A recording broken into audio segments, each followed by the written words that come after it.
I'll try to go fast here. So first thing what we want to do is we want to look at the past CPI and how that's really been a lie. And most of the viewers, I'm sure, are familiar with shadow stats. So I've got that pulled up here. And if you're not, this is definitely a website that you should have really earmarked on your browser or whatever. And we look at the CPI as it was measured back in 1990, and between 1980 and 1990, and then prior to 1980. And then and the reason I say that is because I want to be clear, this is the way the government used to measure the CPI. It's not how the gentleman that manages shadow stats thinks that it should be measured. So we're still using the measurement tools of the government themselves, just in different time periods. So we see that if we just measured inflation today the way it was measured back in 1990, that our inflation rate, let's call it since the GFC, would be right around, maybe call it 5%, where the official inflation rate was down 2%. But then if we measured it the same way today that we did back in the 1970s, we see going back to the GFC, now we're hovering around 10%.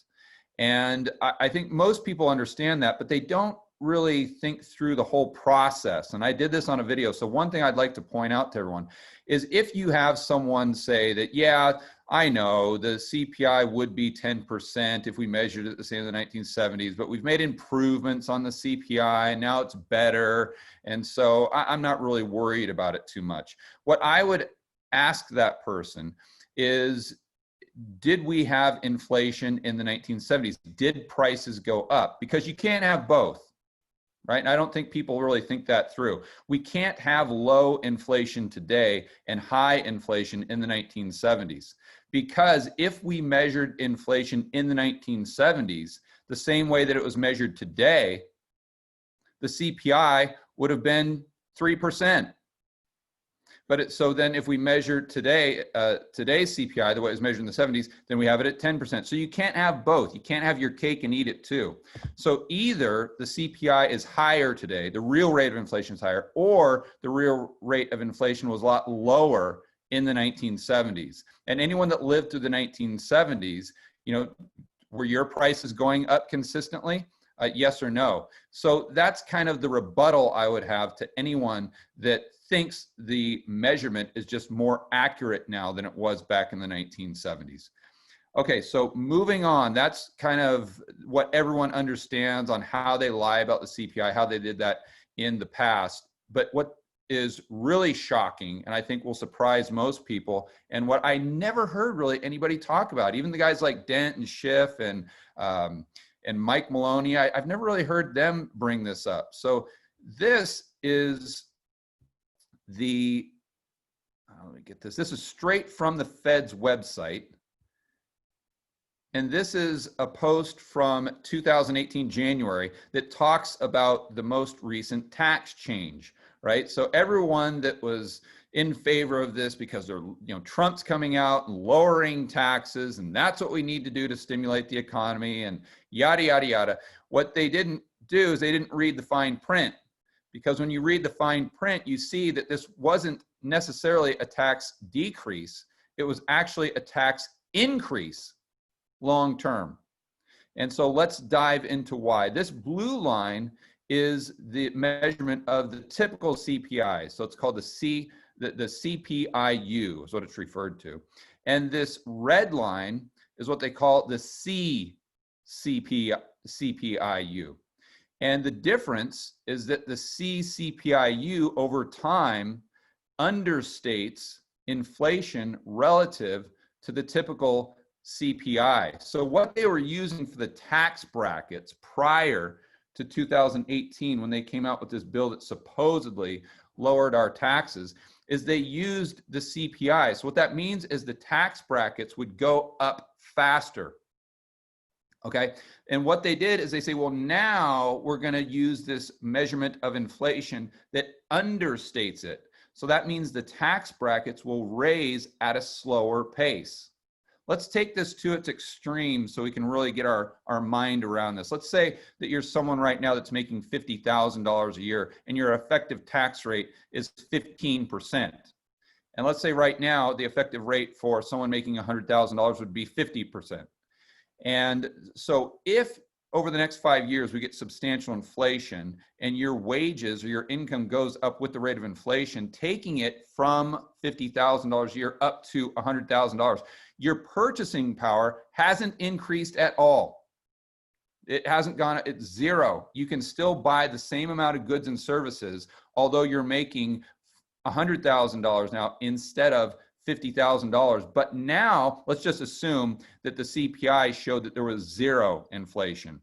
Well, the tax bracket, you'd be in a 50% effective tax bracket. So you see what's happened is your wages or income has gone up, but your purchasing power has stayed the same, but you're paying a higher percentage of your purchasing power to the government in the form of taxes. So by this little switch that they made that's in the fine print, they really increased your taxes over the long run, especially if they lie about the CPI moving forward, like they most likely will, compared to the measurements that we just talked about when you look at the 1970s relative to the 90s and the way it's measured today. Assuming they're going to still understate inflation, they can let inflation run at 10%. And everyone, and then say it's at 2 or 3%, and everyone thinks that we've got this Goldilocks economy. While at the same time, not only is the prices of what you pay for on a daily basis going up, but your taxes as a percentage of your overall purchasing power is increasing every single year. This is how they can raise taxes and tax receipts without you even knowing about it. So let's say that we have quantitative easing, the way that we've been doing it. And that's where the Fed comes in and buys assets directly from the primary dealer bank, usually, or a bank under their umbrella. So, and this is on the right here. The primary dealer banks have accounts with the Fed. So their main checking account is on the Fed's balance sheet, just like we saw before that the additional deposits of customers are on the liability side of the commercial bank's balance sheet. The bank reserves are a liability on the Fed's balance sheet. That's kind of like the checking account for the banks themselves. And as of 2008, it's also the checking account for the Treasury. So the Treasury general account is there as well. We'll get into that in just a moment. So if the Fed buys assets from the banking system, which is what quantitative easing is, and let's say that we've got a treasury for $100. So the government would issue a treasury. The primary dealer bank comes in, they buy that from the government. Now it's on their balance sheet as an asset. You can see that with my wonderful drawing. That your drawings are great. I love your whiteboard drawings. Yeah. Where's the cat? Slant, you know, I'm not drawing in front of it. I have to draw like this, and it looks like I'm drunk kind of when I'm doing it. But anyway. You get the idea. So we've got the bank reserves on the asset side of this bank's balance sheet, along with the treasuries they bought from the government. Well, when they sell this to the Fed, when the Fed does quantitative easing, the Fed prints up base money. They don't print up broad money that we just discussed. They print up base money, and they add that $100 to the bank reserves of the bank. And then those treasuries go from the bank's balance sheet, the asset side, over to the Fed's balance sheet. So that's an asset on the Fed's balance sheet. So after the transaction, the asset side of the bank's balance sheet just goes from having bank reserves and treasuries to just having bank reserves. It's just an asset swap is what Jeff Snyder talks about.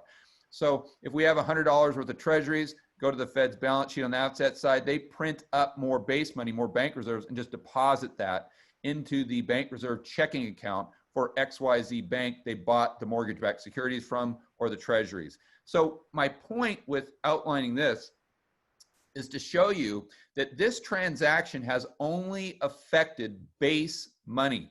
It hasn't affected the money circulating in the real economy at all.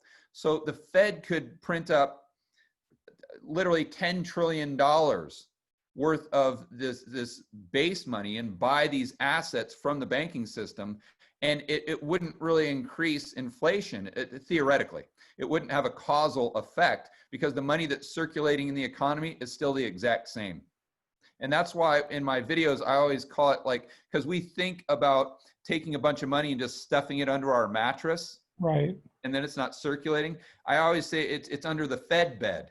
So it's like they've got this mattress and they just stuffed $10 trillion under there and it doesn't do anything. It doesn't create inflation. The only thing it does is increase the capacity of the balance sheet of the banking system. So how are they going to go into this? How are they going to achieve this objective of stagflation? And notice I'm saying stagflation. I'm not saying inflation. That's key. The difference in stagflation by definition is you have inflation, but the unemployment rate is high. Here's why I think that's what they're going to shoot for.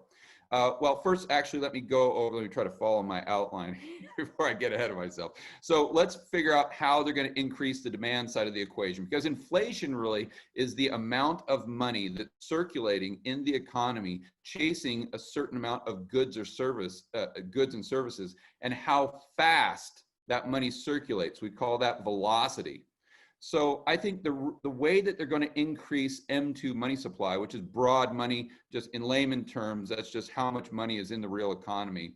They're going to do that through UBI. We've already seen it with the unemployment checks that are these additional unemployment checks, these stimulus checks, whatever you want to call it. I think that they're going to continue that, maybe not up to the election because we could have kind of a stalemate there, but I think they're going to continue it in a different way. I'll get into that more in a moment. I've got that written down on my notes.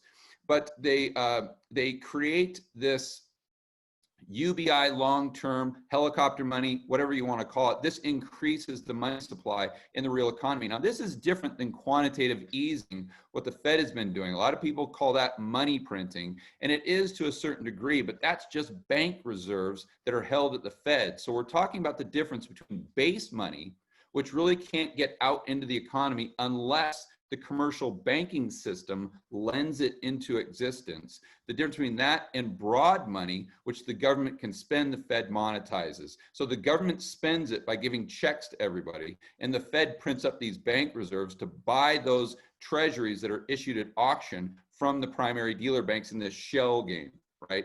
And again, I'm getting too technical here, but the bottom line is the amount of money in the real economy increases. So how do they get velocity up? Well, I think that's where they're going to ban cash. And I think, Jason, you've been talking about this. So how do they do that? Well, we all know that logistically, they had a big problem getting these checks to the individual, the individual taxpayers. And a lot of these checks went to people who were dead. And I mean, it's typical government stuff. So I think the next round, and when they make this permanent, if they do, and again, there are no certainties, only probabilities. I'm just talking about my base case here, is they're going to have something like an app on your phone. So you download this app, and of course, everyone will want to do it because everyone wants the free money.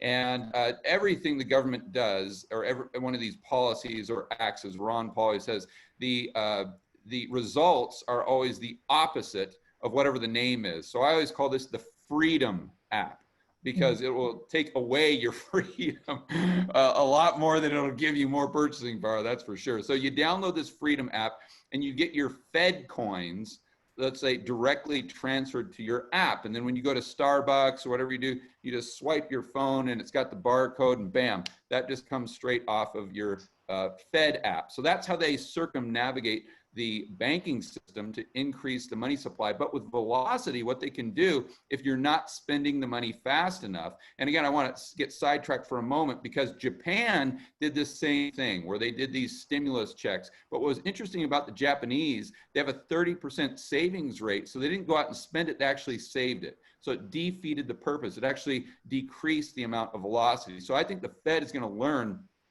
from the Japanese experience, and they're going to give you, let's say, $2,000 of these Fed coins per month to start, but then they're going to say you have to spend it within 30 days or poof, it's gone from your phone. It's gone from the Fed app, we'll call it.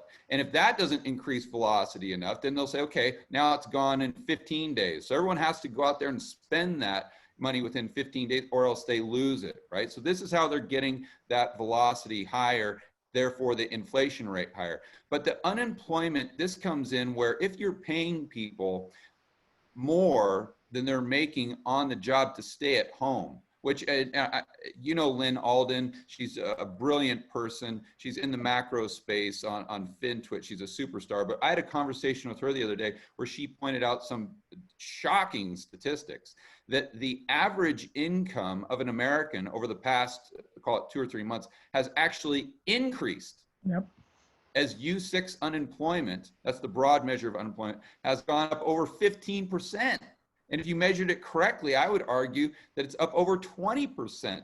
So we've got Great Depression-like unemployment while the incomes of the average Americans are going up. So typically an economist would look at unemployment and say, oh, no, that's bad.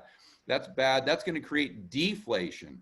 And I mean, it's bad in the sense if you're trying to increase inflation, because the demand side of the equation goes down. But see, what they're doing is they're saying, okay, well, let's increase the demand side. But how do we decrease the supply of goods? Well, we can just make everyone stay at home instead of going to work and producing these goods and services.